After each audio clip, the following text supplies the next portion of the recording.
So I've reviewed a bunch of gaming laptops, really high-spec machines, but this time we have a workhorse, which is this little dude right there. It is literally a 14-inch laptop that can do about anything you want to throw at it with a reasonable price point, and of course it runs Linux out of the box. So let's talk about it now. No sponsors, we're just getting into it. So this is the InfinityBook Pro 14 Gen 10, so the 10th generation of it, with an AMD GPU and CPU combo. It comes, of course, from Tuxedo, which is a usual sponsor of my videos, but they did not sponsor this one. They never sponsor hardware reviews. They didn't get to see this review in advance. They didn't get to tell me what I was saying about it. They just send me the thing. I don't get to keep it. I have to send it back. And if they ever decide to withdraw their sponsorships, my channel will still exist. So take this as my own personal opinions on this. So first is the design of this laptop. This is the usual laptop look. It's very understated. It's the usual wedge shape, an aluminum case, a relatively small bezel around the screen, no numpad on this size of laptop, of course, and a sizable number of ports. The laptop is 17 millimeters at its thinnest. It's only 1.5 kilos. It's 31 centimeters by 22, which makes it pretty easy to just slot in a bag and carry around. It's mostly made out of aluminum, except the bezels around the display, which are plastic. The hinge covers are also aluminum, which means they should hold up pretty well over time. You can, of course, open it up by just unscrewing a few screws at the bottom. You can replace the Wi-Fi card, the SSD, and also, of course, the RAM. At least if you're super wealthy and can afford to buy RAM yourself, which honestly these days cost more than therapy, so I'm not sure that's worth it. In terms of design, there's nothing wrong here. It only comes in this dark gray color, which is nice. It doesn't show fingerprints at all, which is a plus. And also it's aluminum, so it won't scratch as easily as some magnesium coated chassis that other laptops, even from Tuxedo, the one I use for example, have. So it will remain nice looking for a bit longer as well. The branding on it is minimal. You only have the minimalistic Tuxedo logo on the lid of the laptop. You can ask them to engrave anything else, or even have no logo at all if you prefer. There are no other mention of Tuxedo on the device, so if you like your stuff understated, that's pretty good. Airflow on the laptop is also solid. First, the rubber feet at the bottom do lift up the device quite significantly from the surface you rest it on. Not enough to place it on a bed cover or soft material, of course, but for a desk, that's more than enough to pull in some air. And the exhausts at the back are well placed and big enough. They're not on the side where you might cover them with your pants, with your hands, whatever else. They're just at the back. Well, they have minimal chances of being blocked. So this thing doesn't really overheat or heat up that much. Although you will hear the fans blow out some air at the back. We'll talk about this in the performance section. There's a little bit of flex on the cover of the display, on the palm rests, and a little bit too much give in the middle of the keyboard for my taste. It's nothing alarming for an aluminum small form factor laptop, but I generally like having that sturdier feeling, and that's not what you get here, at least in the middle. It feels well built, it feels solid, aluminum gives it some heft, but there is that little amount of give and flex. I think most laptops have those nowadays, except maybe for Macs. For a laptop at this price point, it's not alarming at all.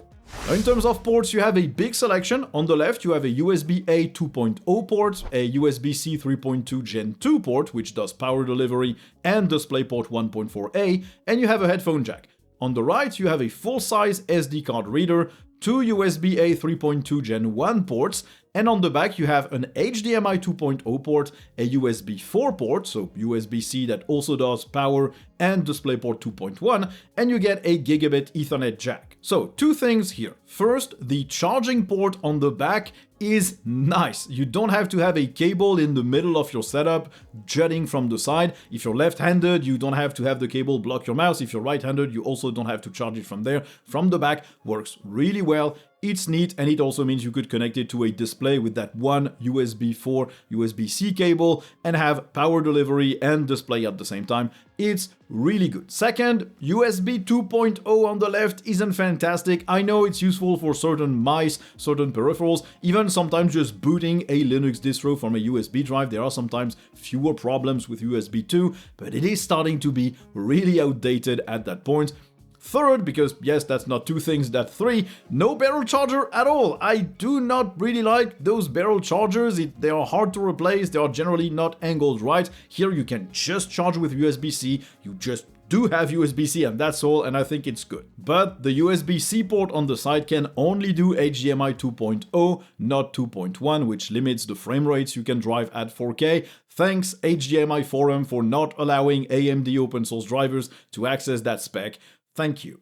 Now, as per the specs, you can get it with an AMD Ryzen 7 H255, a Ryzen 7 350, a Ryzen 9 365, and a Ryzen 9 HX 370. The last three being AI chips from AMD with an NPU. This also defines which integrated GPU you get. The review unit that I'm reviewing here came with the Ryzen 7 350, so it has a Radeon 860M as the graphics component. We'll see how it does in a minute. By default, you get 16 gigs of RAM on here, no 8 gigs option, so that's good. It can also accommodate all the way up to 128 gigs of RAM with its two slots. It's DDR5, by the way. The base config also comes with a 1TB PCIe 4 SSD. You could theoretically get it with two 8TB SSD in there. I don't know which use case would warrant the need to have 16 terabytes in this 14-inch laptop, but I don't know, maybe you're running local AI models complete with their entire dataset on there, not sure, but you can do it if you want. Of course, you also get Wi-Fi 6 and Bluetooth 5.2. You can get almost any keyboard layout, ISO or ANSI, it's fine.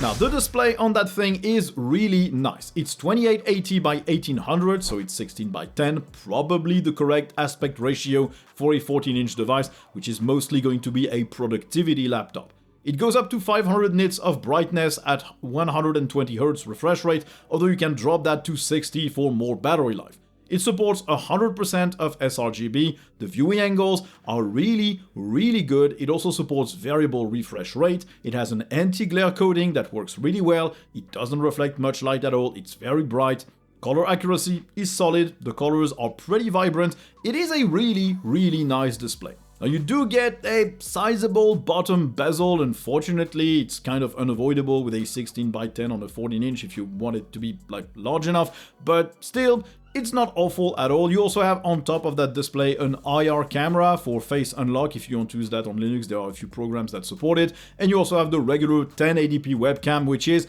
unfortunately, like most laptop webcams, pretty mid.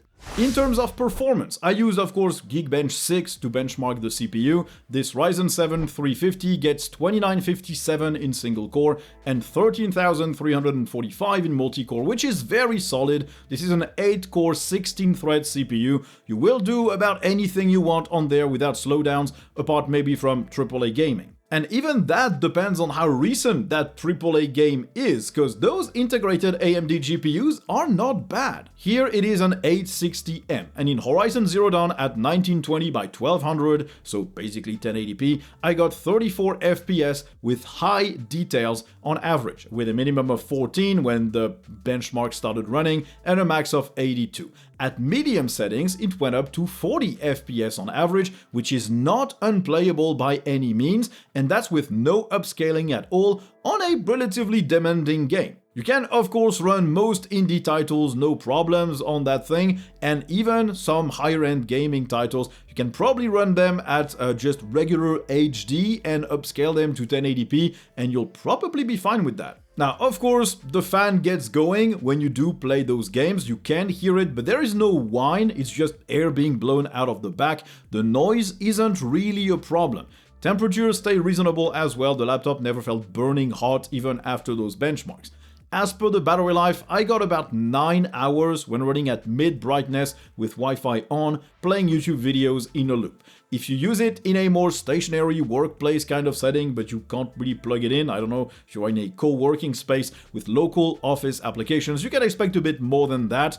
And of course, lowering the refresh rate to 60, dimming the brightness a bit more, can save you some more runtime, but 9 hours is already really acceptable for a small form factor laptop like this.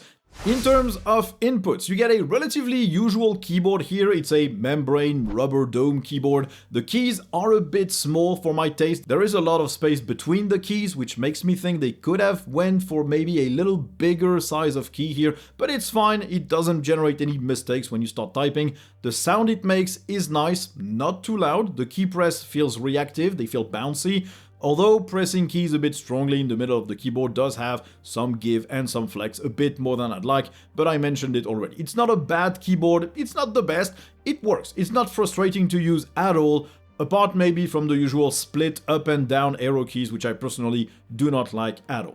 Now, as I said, you have plenty of available keyboard layouts for that in ANSI or ISO layouts. Here it is the German Quartz keyboard, which I'm not the best at typing on because I'm a stupid French person, and so I do like my AZERTY keyboard. The touchpad is about the same class. It's smooth, it is a diving board mechanism, but you can click it easily pretty far up the trackpad, which is nice. It's also very precise. The click feels a little bit too plasticky for me compared to, for example, my InfinityBook Pro 16, but it is not bad. It also works well for gestures. It is a sizable touchpad, not a small cramped one. It's nice and centered. It's really good. I would have preferred something a little bit more weighty with a more muted, softer click, but honestly, it's not disturbing, it's not going to annoy people around you, it just doesn't feel as premium as some other laptops with glass touchpads that do have that softer, mushy click. Now the speakers are dual speakers and they're pretty solid actually. They're not tinny at all, they're not rattling the chassis at all, the sound is really clear. It is not a pro audio setup, it's not MacBook Pro quality, but it is more than enough for TV shows, for YouTube videos, even for music. These are not bad speakers.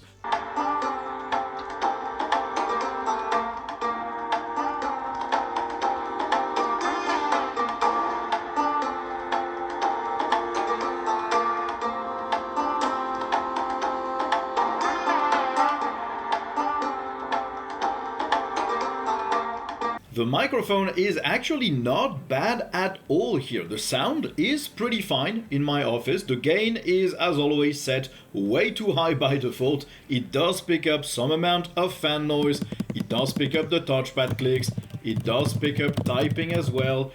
But the voice it records is audible, it's clear, and it doesn't peak too much. It's not bad at all. I generally don't put any strong expectations on those parts of a laptop because generally those are the parts that get ignored because a lot of people don't really use them. They just use headphones instead of the speakers, and if they really want to talk to someone, they have either a headset or a regular microphone. But if you do some video conferencing with that, the webcam won't look good, but the mic will not destroy the ears of any of your co-workers, and the speakers won't be too bad. So honestly, better than most laptops I've reviewed in the past few years. Now, in terms of configs and prices, the laptop starts at 1,032 euros if you don't have to pay VAT, for example, if you order from the US.